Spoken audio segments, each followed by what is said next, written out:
जीना है तो पूर्वजों के गुणों का स्मरण करो, जिंदा रहना है तो तीर्थों की सुरक्षा करो। तीर्थों का नव निर्माण जितना जरूरी है, तीर्थों का संरक्षण उससे 100 गुना ज्यादा जरूरी है। सोशल मीडिया पर जैन समाज के सबसे लोकप्रिय जैन न्यूज चैनल महालक्ष्मी उर्स चतुर्दशी का दिन, उपवास का दिन और खास बात आज सादर जयंत। त्रिलोक तीर्थ बड़े गांव मात्र 24 घंटे पहले की बात थी। बड़े तीर से बड़ी आवाज गूंज गई। जन आंदोलन देश भर में जैन समाज का 17 दिसंबर अगला रविवार। आज से लाखों करोड़ों वर्ष पहले प्रथम तीर्थंकर ने प्रथम कर्म क्यों कहा गृहस्थों का? 80 तलवार को उठाने का। तलवार के लिए इसके बारे में वहां पर विराजमान त्रिलोक भूषण महाराज जी ने पहले बताया और फिर आचार्य सूर्यनारायण ने समाज को चेताया। 17 दिसंबर के लिए सुनिए पहले। 80 मर्सी किसी 80 माने क्या होता है ये बता दो। 80 माने होता है तलवार। तलवार का उपदेश। अब तलवार से सब्जी तो काटी नहीं जाती होगी भाई, ना सब्जी बनाई जाती होगी तलवार से। तलवार से तो युद्ध। किसने कहा? तीर्थंकर। वो भी क्षायक सम्यक दृष्टि।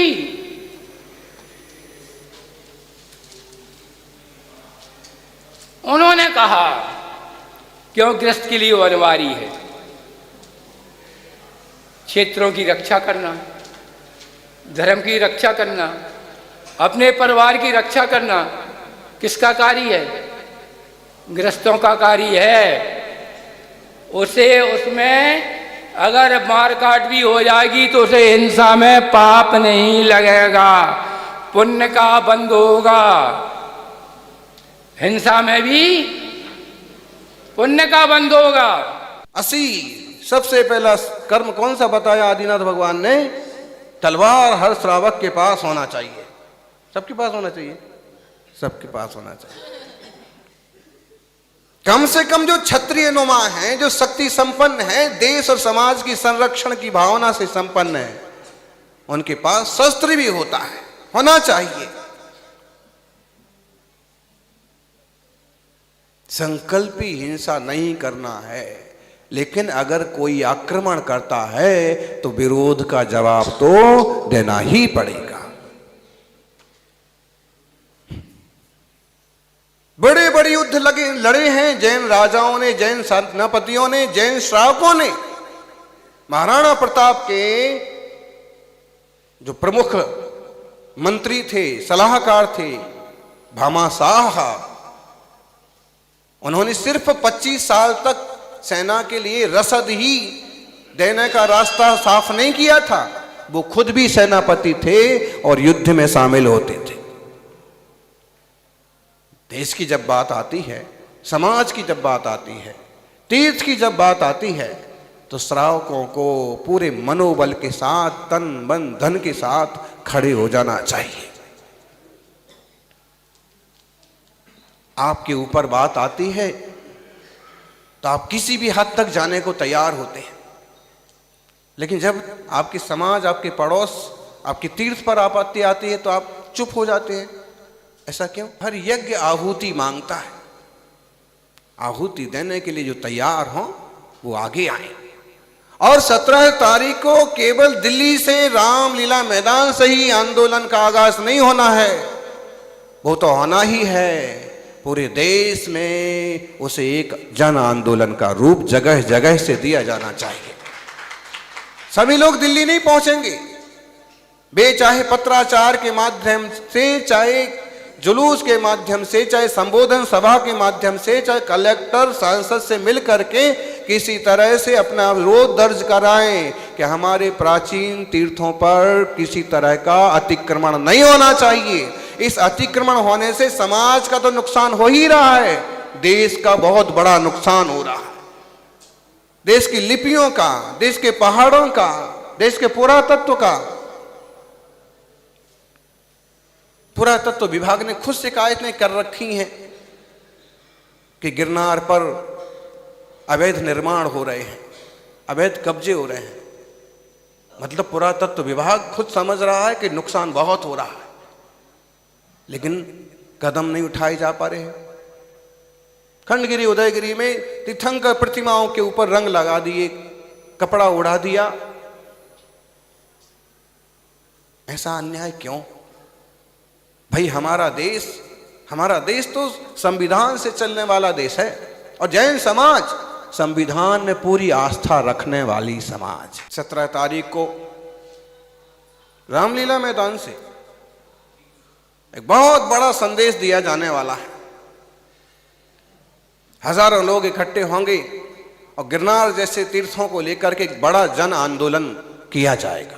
निकलना होगा हमें घर से, दुकान से, कार्य से, पहुंचना होगा आंदोलन के लिए, रैली के लिए, धरना के लिए, अपने अपने एमपी के निवास पर।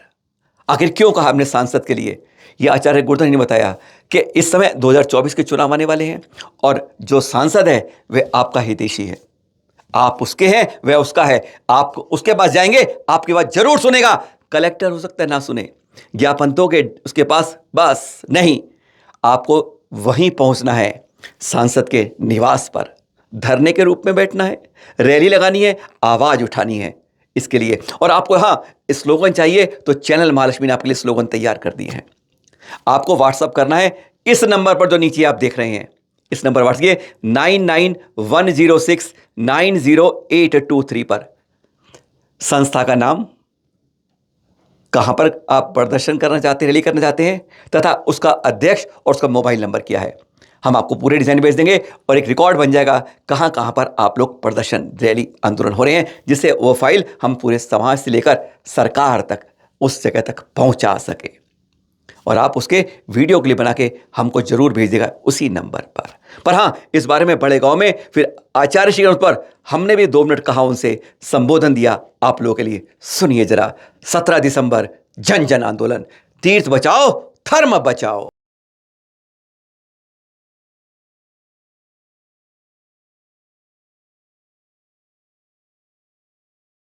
17 दिसंबर, ये आपको मालूम हुआ कि दिल्ली के रामलीला मैदान से एक नई ध्वनि आवाज उठ रही है।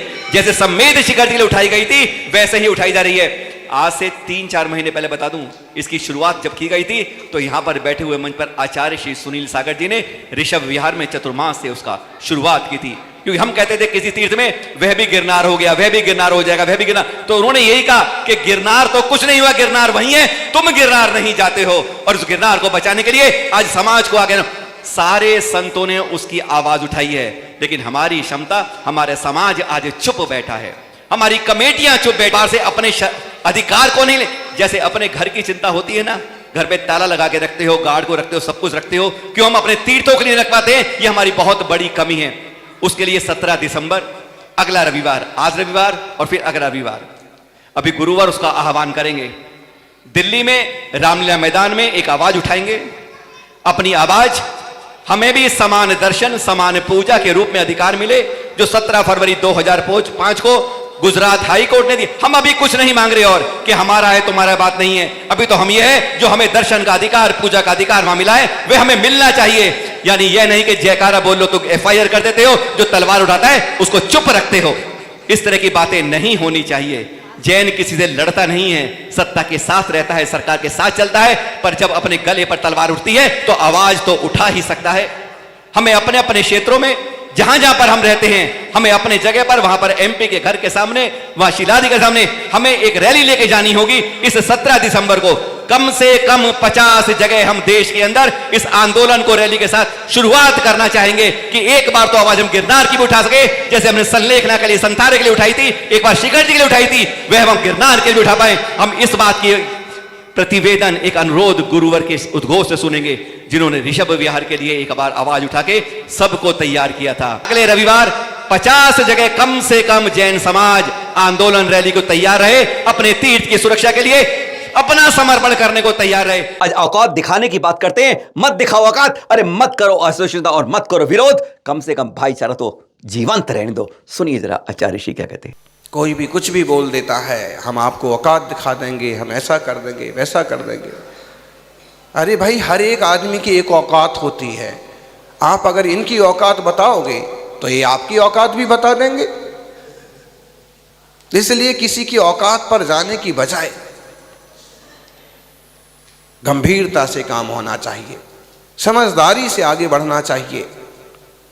असहिष्णुता और विरोध का माहौल ना बने, इस तरह की कोशिश होना चाहिए। आज जगह जगह गिरनार, मंदारगिरी, खंडगिरी, उदयगिरी, कोमलगिरी, कहां कहां पर, कई जगह जैनों के तीर्थों पर, जैनों की विरासतों पर, जैनों के पुरातन पर हमले हो रहे हैं, मिटाने की साजिश हो रही है। कौन है इसके पीछे, किसकी शय पर यह सब हो रहा है? आचार्य श्री, आज जैन तीर्थों के साथ जो कुछ हो रहा है ठीक नहीं हो रहा। कभी खंडगिरी, उदयगिरी पर उंगली उठाते हैं, कभी मंदारगिरी पर कब्जे जमाते हैं, कभी प्राचीन मंदिरों को हड़पने का उपक्रम करते हैं। पता नहीं लोग इस पुरातत्व को, इस संस्कृति को क्यों मिटाने पर तुले हुए हैं। ध्यान दीजिए, श्रमण संस्कृति और वैदिक संस्कृति इस देश की शान है। शान ही नहीं जान है, जान ही नहीं अभिमान है। श्रमण संस्कृति का जीवित रहना बहुत जरूरी है। और ये श्रमण और वैदिक पद्धतियां पुरा काल से साथ साथ चली आ रही हैं। जो बुद्धिजीवी लोग हैं, जो प्रज्ञावान लोग हैं, भी किसी भी पद पर आसीन हो, किसी वर्ग, कौम या संप्रदाय से आते हो, वो भी इस बात को स्वीकार करते हैं कि श्रमण संस्कृति और वैदिक संस्कृति दोनों को बराबर सम्मान मिलना चाहिए। पुरातत्व का, तीर्थों का संरक्षण होना चाहिए। सबसे ज्यादा टैक्स देने वाला, 0.3% होकर सबसे ज्यादा रोजगार देने वाला, सबसे पढ़ा लिखा सुनत, क्वालिटी में नंबर 1, आज उस समाज में जितना है दम उसे मिटा रहे हैं, कर रहे हैं कम। ये हरे भरे मैदान बता रहे हैं जैसे सोने के अंडा देने वाली मुर्गी को अब हलाल करने के मैदान साफ किए जाना है। कहा जाता है कि जहां दीवार गिरने वाली होती है ना, जो गिरी दीवार पर हर कोई अपना हिस्सा खींचना चाहता है। आचार्य जी ने स्पष्ट कहा, गिरी आवाज को, गिरी हुई दीवार को संभालो, निर्माण करो मजबूत से, एकता से। सुनिए जरा। गिरी हुई दीवार को ही लोग गिराते हैं। जिस दीवार से मिट्टी निकल रही होगी ना, उसी में से ही और निकाल लेंगे हाथ धोने के लिए, गड्ढा भरने के लिए। लगभग कुछ ऐसी स्थिति आज जैन समुदाय की है कि खंडित दीवार टाइप से हो रहा है। जिसको जरूरत पड़ती है उसी में से मिट्टी निकालता है, टैक्स भी उसी से मिलता है। शिक्षा, स्वास्थ्य के क्षेत्र में भी उसकी बहुत बड़ी भूमिका है। लेकिन अगर किसी को और किसी तरह की खाना पूर्ति करना है, कब्जा अतिक्रमण करना है, तो भी उसी में से और निकाल लो। ऐसे में वो दीवार का क्या होगा? हम आग्रह करेंगे कि इस दीवार को जानने समझने वाले लोग कम से कम एक हों और इस जिन शासन की इस दीवार को मजबूत करें। कोई इसमें से मिट्टी का कण भी ना निकाल पाए। हम अपनी हैसियत से देश और समाज की खूब सेवा करते हैं, करते रहेंगे, क्योंकि हमारा देश है। चक्रवर्ती भरत के नाम से देश का नाम भारत पड़ा है। तीर्थंकर अवतार यहां हुए हैं, वह हम सबकी जिम्मेदारी है। लेकिन इस तरह की प्रवृत्तियां असहिष्णुता और अविश्वास पैदा करती हैं कि आप रातों रात कहीं नाम बदल दें, कहीं मूर्तियां बदल दें, कहीं रंग पोत दें, कहीं अतिक्रमण कर लें और संख्या बल का दबदबा दिखा करके, सत्ता बल का दबदबा दिखा करके और छोटे समुदाय को परेशान और तंग कर दें। बिल्कुल अनुचित है। जो जैसी हैं चीजें वैसे रहना चाहिए। कम से कम 1947 के उस संविधान का पालन तो होना ही चाहिए कि पुरातत्व आदि से संबंधित धर्मायतन आदि की जो स्थितियां हैं वो वैसी ही रहेंगी। आज जो अंदर आवाज उठते हैं सबके, आज बाहर से कह देते हैं उसकी बात। आज नए तीर्थ और मंदिरों को बनाने से ज्यादा जरूरी है आज पुराने तीर्थों को सुरक्षा करना, संरक्षित करना। आज तो 1000 साल, 100 साल, 200 साल पुराने तीर्थ आज मिटाए जा रहे हैं, कब्जे हो रहे हैं, नामो निशान मिटा रहे हैं, बदलाव हो रहा है। और कल आज का तीर्थ भी उसी तरह होगा। अतीत का आज हो रहा है और आज का कल होगा। इसलिए जरूरी है तीर्थों के, पुराने तीर्थों की पहले संरक्षण फिर नए का संरक्षण। सुनिए जरा। बहुत खरा खरा का आचार्य जी ने आज समाज के हर व्यक्ति के स्थितिकरण की जरूरी है। गांव से हम देश में आ गए, देश से प्रदेश में आ गए, अरे दिल्ली पहुंच गए जहां हम तो कर रहे हैं मस्ती और वहां हमारे तीर्थों पर कब्जे हो रहे हैं, अरे दूसरे लोग टट्टी पेशाब कर रहे हैं। यह कहा आचार्य जी ने, सुनिए जरा। विद्यालयों की बहुत बड़ी भूमिका है। ये गुरुकुल, ये विद्यालय और बढ़ना चाहिए, विस्तृत और मजबूत होना चाहिए। जो डगमग हो गए हैं उन्हें भी वापस स्थितिकरण करना चाहिए। मुझे लगता है कि समाज के एक एक इंसान का स्थितिकरण जितना जरूरी है, समाज की संस्थाओं का स्थितिकरण भी उतना ही जरूरी है। कोई छोरी विचलित हो रही है और कहीं और भागने के मूड में है, कोई छोरा अपने धर्म से विचलित हो रहा है, कोई श्रावक अपने कर्म से विचलित हो रहा है, उन्हें समझा करके, सहयोग करके, आजीविका के साधन दे करके, सही परिवार से जोड़ करके उन्हें स्थितिकरण करना तो जरूरी है ही। जो संस्थाएं बंद होने के कगार पर पहुंच गई हैं, उन संस्थाओं को गोद ले करके उनका भी स्थितिकरण करने की जरूरत है। चाहे वो स्कूल हो, चाहे हॉस्पिटल हो, चाहे गुरुकुल हो, चाहे जिनालय ही क्यों ना हो, वो सब अपना गांव छोड़ करके दिल्ली में मस्ती मार रहे हैं और गांव के मंदिर में चमगादड़ भटक रहे हैं। दूसरे लोग आके टट्टी पेशाब कर रहे हैं। आप अगर अमीर बन गए तो अपने मंदिर की देखभाल के लिए एक दो ऐसे परिवार जोड़ दीजिए। क्या हमारा घर खाली पड़ा है, तुम हमारे घर में रहो, मंदिर की सेवा करो। ऐसे परिवारों की कमी नहीं। 17 दिसंबर जन जन आंदोलन तारीख को मत भूल जाइएगा। अच्छा, ये साफ कहा, गिरनार के इतिहास को किसी को बताने की जरूरत नहीं है। अरे जैन ग्रंथ उठा लो या वैदिक परंपरा उठा लो, हर ग्रंथ में हर जगह इसके वजूद है, शिलालेखों में इसका इतिहास लिखा है। सुनिए जरा आचार्य जी से। उस गिरनार की बात आज सारी दुनिया सुन रही है जहां से नेमिनाथ भगवान मोक्ष पधारे। 22वें तीर्थंकर हैं और श्री कृष्ण जी के चचेरे भाई हैं। जब श्री कृष्ण जी इस भूमि पर विचरते थे तब श्री नेमिनाथ रैवतक पर्वत पर, ऊर्जंद गिरनार के पर्वत पर तप करते थे और उनके नाम से ही गिर का अभयारण्य देवताओं के द्वारा भी पूजा जाता है। 2200 साल पहले समंत्रभद्र स्वामी ने लिखा था,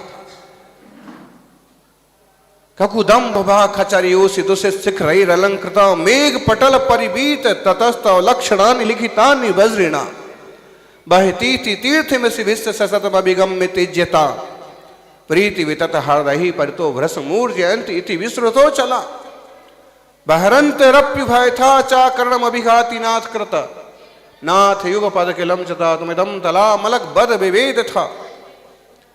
आचार्य श्री कहते हैं कि नेमिनाथ भगवान सबसे ऊंचे टोंक से, चाहे उसे 5वीं टोंक का हो, चाहे कुछ और नाम दो, वहां से ऊर्जयंत से मोक्ष पधारे। इसी बात को पूज्यपाद आचार्य जो 1500 साल पहले हुए वो दोहराते हैं। इसी बात को कुंद कुंद देव कहते हैं, ईसा की पहली शताब्दी में जिनका प्रभाव काल था। और अनेक शास्त्र, अनेक शिलालेख इस बात को प्रमाणित करते हैं कि नेमिनाथ गिरनार की सबसे ऊंची टोंक से मोक्ष पधारे हैं। बाद में उसका क्या नाम रख लिया गया, कौन कौन वहां साधना को पहुंचे, वो अलग विषय है। तीर्थ इसलिए महत्वपूर्ण है क्योंकि वहां से तीर्थंकर मोक्ष गए हैं, जन्म लिए हैं। शांत सौम्य जिन बिंबों को देखकर के चित्त भी शांत होता है। तीर्थंकर भगवान तो ये कहते हैं, हे जीवो, तीर्थों के पीछे अकेले मत पड़ो, तुम खुद भी ऐसा कुछ करो कि जहां तुम हो वहीं तीर्थ बन जाए।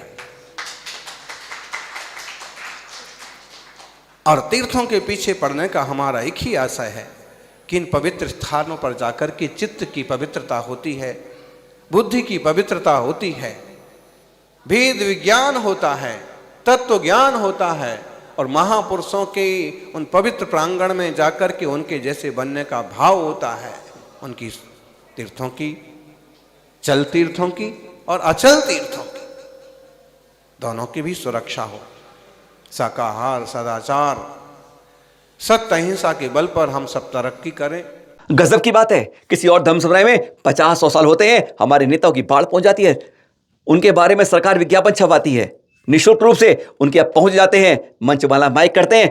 पर हमारे जिन शासन जिनका 2550 साल हो गए, वहां पर कहते हैं अभी तक ध्यान नहीं देते, अरे कानों पर जूं नहीं रेंगती है। यही कुछ कहते हैं आचार्य श्री। अजब गजब बात है,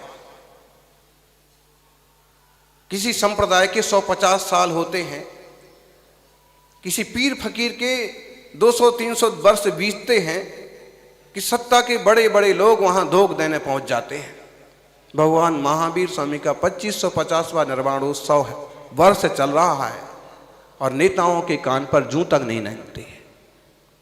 कहीं ना कहीं समाज की कमजोरी है, संख्या बल की कमजोरी है, एकता की कमी है। शुरुआत की थी 80 के साथ, आदिनाथ भगवान ने कितने साल पहले कह दिया कि तलवार की आवश्यकता हुई पड़ जाएगी क्षत्रिय जैनों को, और अब कहते हैं हमें वर्किंग कमेटी तो चाहिए, पर आज वर्किंग फोर्स की भी बहुत नितांत आवश्यकता है। सुनिए आचार्य श्री से। जरूरत है बोलने के साथ साथ काम करने वालों की।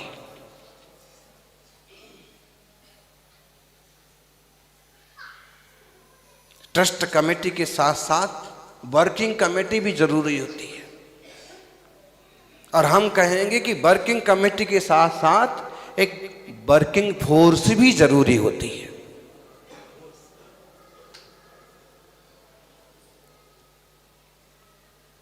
जो हिम्मत से काम कर सके। हिम्मत तो बहुत जरूरी है। आचार्य आदि सागर महाराज जी ने अगर उन विपरीत परिस्थितियों में मुनि दीक्षा लेके श्रमण परंपरा को जीवंत ना किया होता तो आज कोई मुनि ना होते।